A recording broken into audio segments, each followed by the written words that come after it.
Greetings, fellow scribes! Welcome back to the archive. This week I begin a three-part series talking about specific locations in Rokugan for Legend of the Five Rings. This series was suggested by one of my Twitter followers, Gates of Orchid and Iris. If you want to keep up on what I'm planning for the future, want to suggest topics, follow me on Twitter. You can also leave suggestions in comments below. I might not do them immediately, but I will definitely think about them. So sit back, relax, and enjoy as we start this series off talking about the Shinomen Mori. The Shinomen Mori is predominantly located in the lands of the crab, with the northernmost regions of it touching into the southern areas of Unicorn Lands. Very near to it is the lands that were occupied by the Minor Falcon clan, a clan that specifically trained to deal with spirits and ghosts and other such things.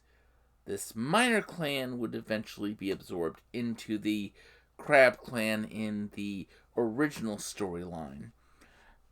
How things flow in the current Fantasy Flight remains to be seen. Now, the Shinomen Mori was a vast forest, easily the largest forest in all of Rokugan. And it was very much known as a place of strong mystical forces. But it also has enough size that it changes over the whole course of the forest. The northern reaches are filled with cypress, junipers, maples, spruce, hemlocks, those sorts of trees, the sort of rugged, cooler weather dealing with trees. The southern reaches, there's, of course, still maple there. There's oak, elm, teaks, balsas, willows. Trees that prefer a little bit warmer climate than the ones to the north. But also growing in the southern reaches are plum and cherry trees. There is a river that snakes through most of the forest, the River of the Sky, that has points where it dives under the ground and comes up miles down the way. And that is the overall arch of the land. Now, to the north, there's a marsh, the Shinomen Marsh. This was caused when some Shadowland forces disturbed the sleeping Naga, and the Naga destroyed these forces, destroyed this army. But in the wake of it, left this tainted and corrupted marsh that had to be watched and quarantined. Because of the Naga's presence in the Shinomen Forest, the Shinomen Mori,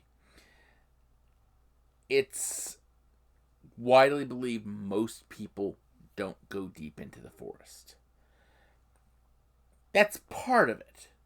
Because the Naga, there are those who stay awake during their periods of great sleep, and they jealously and territorially defend the sleeping Naga from any incursion. However, there's also the fact that the Shinomen Mori has areas of it that are very close to the spirit realm of Chikushudo, which is the realm of nature spirits and things like that. So it's easy to be going along through the deep portions of the Shinomen Mori and turn around and realize you're not in Ningendo, the earthly plane, anymore. generally only the Toritaka and the Fox clan would ever really go into the Shinomen Mori. The Fox clan were another minor clan, predominantly Shugenja, and they dealt specifically with appeasing nature spirits. So for them, going into this forest was not as dangerous as it would be for others, because they know the nature of the very spirits that are in here inherently. Meanwhile, the Falcon clan, the Toritaka family, they would go in to learn about the spirits there and as rites of passage. And also, some spirits had very specific ties to the family. Of course, from there you have the presence of the Naga. And they would start waking up and getting nervous about all these intruders in their space. Because the Shinomen Mori was the heart of the Naga, empire at one time.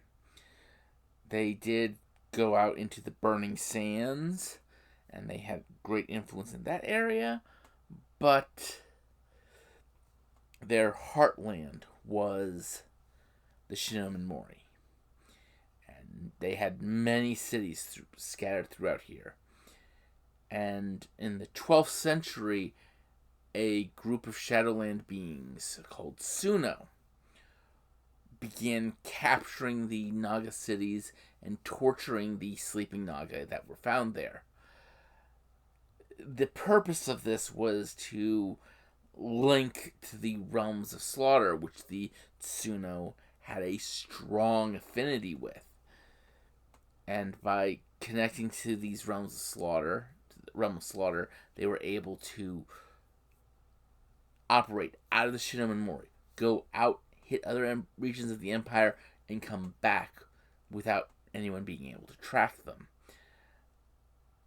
It would be a Totori Sudao with advisor Nakatoke, who would eventually track the Suno with the First Imperial Legion to the Shinomen Mori. But it's still, that was not a good thing. That left its traces in the spirits of this forest. The Nezumi One tribe also claimed part of the Shinomen Mori as part of their territory. And